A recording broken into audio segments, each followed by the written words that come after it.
Assalamualaikum warahmatullahi wabarakatuh. Waalaikumsalam Waalaikumsalam warahmatullahi warahmatullahi wabarakatuh. wabarakatuh.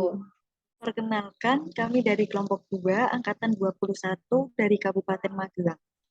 Pada kesempatan kali ini, kelompok kami akan membahas tentang diskusi analisis isu penerapan smart governance di instansi masing-masing. Ya, sebelumnya perkenalan dulu ya. Dari saya dulu, nama saya Nurul Hikmah. Saya dari Magelang, Angkatan 21, NDH 2. Saya bekerja di UPT Puskesmas Kajuran 1. Selanjutnya, Mas Tommy. Ya, perkenalkan, nama saya Tommy Wibisono, Angkatan Magelang 21 dengan NDA 38. Saya dari Puskesmas Dukun sebagai pengelola keuangan. Selanjutnya, Mbak. Ya, sama-sama, Mas. Selanjutnya, Mbak Firda. Baik, perkenalkan saya Firda Purnama Ramadhani dari Magelang Angkatan 21 dengan nomor NDH 05. Saya dari Puskesmas Gerabak 1. Terima kasih. Ya, selanjutnya Mbak Febri. Perkenalkan, nama saya Febri Purnama Ningtyas dari Magelang 21, NDH 18. Saya bekerja di Puskesmas Salam. Ya, selanjutnya Mbak Dewi. Perkenalkan, nama saya Dewi Muflihah dari Kabupaten Magelang, Angkatan 21, dengan nomor NDH 08. Saya dari Puskesmas Windusari sebagai bidan. Ya, terima kasih. Sekarang kita mulai diskusi ya. Teman-teman tahu nggak yang dinamakan smart governance itu apa? Mungkin dari Mbak Firda bisa menjelaskan? Setahu saya ya Mbak ya, smart governance itu tata kelola pemerintahan cerdas yang bertujuan untuk mewujudkan peningkatan kinerja pelayanan publik, kinerja birokrasi pemerintah, dan kinerja efisiensi kebijakan publik, Mbak. Mungkin ada yang mau melengkapi? Ya, Mbak Tias mungkin bisa melengkapi penjelasan dari Mbak Firda tadi. Ya, smart government adalah bagian atau dimensi yang ada dari kota pintar yang berspesialisasi dalam tata kelola, gitu Mbak. Ya, benar sekali ya. Smart governance itu sendiri yaitu bertujuan untuk mewujudkan peningkatan kinerja pelayanan publik, kinerja birokrasi pemerintah, dan kinerja efisiensi kebijakan publik. Selanjutnya, siapa yang tahu tentang SPBE, yaitu Sistem Pemerintahan Berbasis Elektronik? Mungkin Mas Tommy bisa menjelaskan? Yang saya tahu ya, Mbak, SPBE itu adalah penyelenggaraan pemerintahan yang memanfaatkan teknologi informasi dan komunikasi, di mana di era sekarang, di era serba canggih ya, dengan penggunaan teknologi, pemerintah ikut andil untuk memanfaatkan teknologi tersebut agar mempermudah pelaksanaan pemerintahan. Seperti itu, Mbak.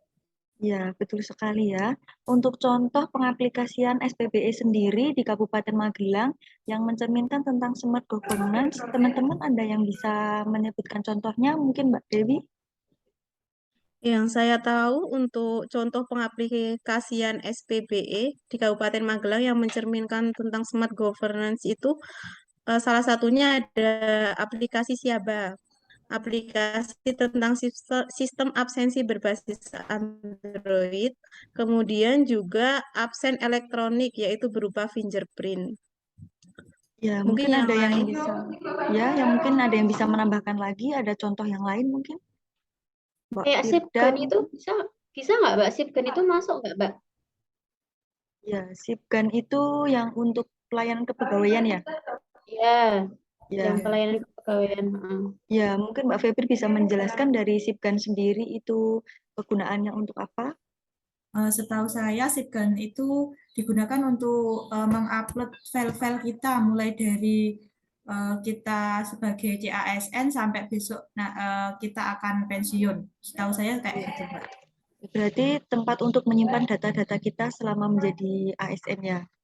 Ya, kalau tadi Mbak Dewi sudah menyebutkan siapa ya, mungkin bisa ada yang tahu kelebihan dan kekurangan dari siapa itu sendiri. Mas Tommy mungkin tahu kelebihannya?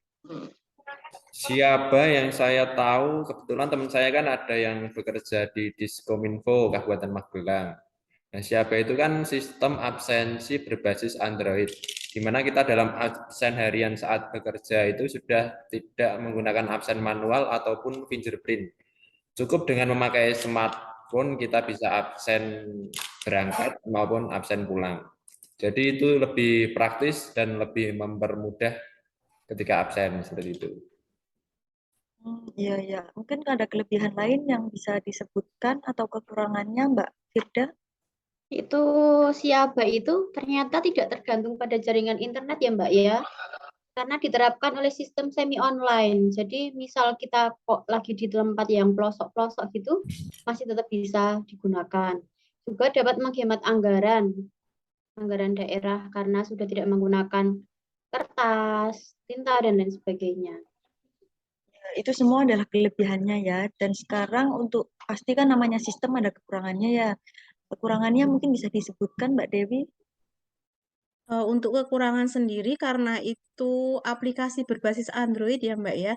Jadi mungkin kalau yang memakai iPhone tidak bisa support, jadi belum bisa menggunakan.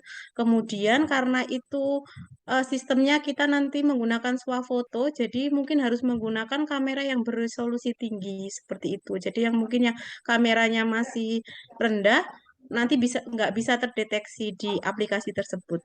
Seperti itu. Jadinya blur-blur ya Mbak ya, makanya mukanya. Ya. Ya, biasanya berarti bisa saya simpulkan kalau untuk Siaba ini penggunaannya mudah. Untuk mungkin yang sudah ASN yang sudah sepuh-sepuh gitu bisa memakainya ya. Tapi kelemahannya ada di resolusi kameranya harus tinggi sama tidak support iPhone gitu ya. Iya, benar. Kalau untuk aplikasi Finger sendiri, sebelumnya saya tanya dulu di instansi masing-masing apakah memakai Finger atau manual untuk absennya ya? Mungkin Mas Tommy atau Mbak Febri bisa menjelaskan. Baik, kalau saya kan kerja di Puskesmas Dukun ya Mbak, yang bermasuk akhir-akhir ini. Katanya dulu itu sudah menggunakan fingerprint. Nah, karena pandemi, terus berangkatnya yang tadinya jam 7 jadi jam 8, absen menggunakan absen manual. Dan sampai sekarang masih belum diaktifkan lagi itu. Semoga ke depan ada perubahan-perubahan, bisa menggunakan Siaba ini untuk depan agar lebih mempermudah dan juga lebih praktis dalam penggunaannya. Kalau ya, semoga ya nanti Mas Tommy lama di sana jadi bisa mengimplementasikan. Amin. Kalau di instansinya Mbak Febri masih pakai manual atau sudah pakai Finger? Sama ya Mbak, dulu katanya sudah menggunakan aplikasi Finger, cuman karena pandemi, jadi sekarang pakai manual yang dikelola TU kayak gitu. Berarti sampai sekarang sama Mbak Firda sama Mbak Dewi juga di instansinya sama masih pakai manual ya sampai sekarang. Ya, sama Mbak.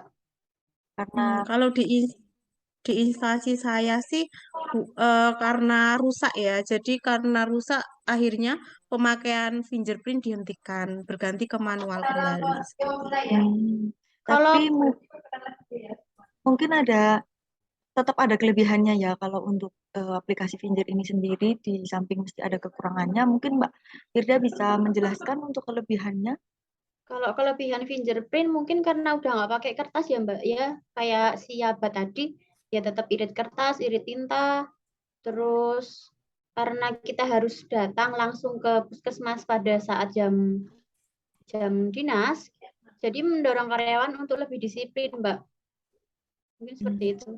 Datang dan pulangnya harus tepat waktu gitu ya. Iya. Kalau untuk kekurangannya, Mas Tommy bisa menyebutkan tetap ada kekurangannya ya yang namanya sistem. Kalau fingerprint ya Mbak, fingerprint Iya. itu kalau dalam prakteknya kan kita berangkat ke tempat kerja jam 7. Nah, kebanyakan pegawai itu berangkatnya pada mepet. Sedangkan fingerprint di kantor kan cuma satu. Alhasil banyak yang antri menggunakan fingerprint padahal waktu sudah menunjukkan pukul 7 dan alhasil banyak pegawai yang tadinya tidak terlambat jadi terlambat gara-gara berangkatnya terlalu mepet. Seperti itu mungkin. Jadi berdesak-desakan ya Mas ya? Ya, benar sekali Mbak. Kurang efektif. Ya, mungkin untuk kekurangan yang lain, Mbak Dewi bisa menjelaskan.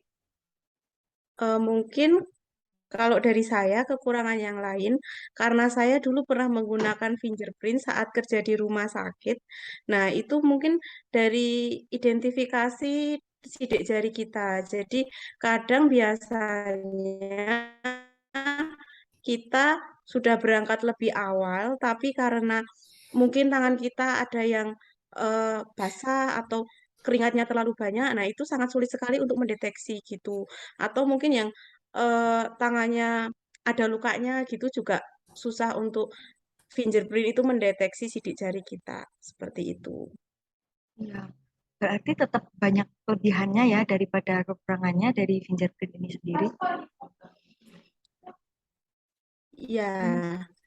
kalau menurut saya sih karena puskesmas saya selama saya bekerja di puskesmas itu masih menggunakan absensi manual dan saya dulu pernah menggunakan fingerprint, menurut saya lebih efektif yang fingerprint karena dengan fingerprint itu menjadikan kita itu bisa lebih tertib, terus kita juga bisa lebih tepat waktu, apalagi kalau di puskesmas kan banyak kegiatan luar ya, dan kadang banyak yang setelah kegiatan luar mereka kembali pulang gitu, padahal kan kita harusnya tetap bekerja sampai jam 2 siang. Nah, kalau kita menggunakan fingerprint ini kan setelah kegiatan luar, mereka bisa kembali ke puskesmas dulu untuk menyelesaikan kegiatan di puskesmas, baru setelah saatnya pulang, mereka bisa pulang seperti itu.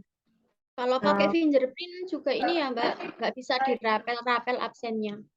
Betul. Nah, kebanyakan yang terjadi di lapangan itu, kalau menggunakan manual, mereka bisa absen jam 11 siang, kadang apa bisa dirapel sama hari berikutnya kalau lupa seperti itu. Kalau fingerprint kan nggak bisa seperti itu, kita harus tepat waktu. Berarti tidak ada manipulasi absen gitu ya kalau pakai finger ya. Iya, benar. Berarti Mbak Dewi sama Mbak Firda setuju ya kalau untuk saat ini yang paling efektif itu pakai finger ya. Ya, daripada pakai yang manual lebih efektif pakai fingernya Mbak. Kalau dari Mbak Febri sendiri setuju nggak kalau absen finger ini lebih bagus gitu daripada absen manual?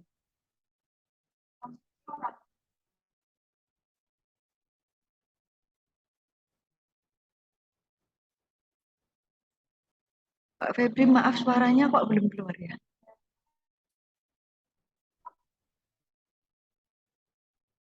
Ya, saya setuju Mbak karena kemarin kan dari pemerintah Kabupaten Magelang kan juga ada edaran mengenai apa untuk kembali sistem fingerprint untuk absensi untuk bekerja. Nah, kalau dari segi Mas Tommy sendiri, apakah setuju untuk absen fingerprint ini? Setuju sih, Mbak. Karena kalau manual tadi banyak yang dimanipulasi, banyak yang dirapel absennya. Kalau fingerprint kan benar-benar real time. Saat itu kamu absen, saat itu sistem mendeteksi seperti itu. Ya, ternyata untuk Kabupaten Magelang sendiri sudah banyak menerapkan smart governance ya. Jadi teman-teman sudah sepakat untuk saat ini menggunakan absensi elektronik finger ini lebih bagus daripada manual. Mungkin ke depannya kita bisa menggunakan aplikasi Siaba ya. Karena dari aplikasi Siaba ini bisa mempermudah yang mungkin kalau kita lagi rapat di luar atau kita lagi ada kegiatan posyandu di luar, kita bisa absen di luar kantor gitu ya. Iya Mbak. Terus katanya Iya, aplikasi Mbak. Siaba itu tersambung dengan GPS juga ya Mbak ya? Iya, jadi aplikasi Siaba ini awalnya didaftarkan dulu dari instansinya untuk GPS-nya di titik mana, tapi ya itu tetap ada kekurangannya seperti GPS ini kalau sinyalnya tidak bagus bisa geser GPS-nya, jadi ya tetap ada kekurangannya. Namanya juga digital ya, tetap pasti ada kekurangannya, tapi tetap kelebihannya juga pasti banyak dan terus diperbaharui. Gitu ya. Mungkin gitu aja diskusi kita pada hari ini. Apabila banyak kesalahan, kelompok kami mohon maaf. Wassalamualaikum warahmatullahi wabarakatuh. Waalaikumsalam Waalaikumsalam warahmatullahi wabarakatuh. Terima kasih.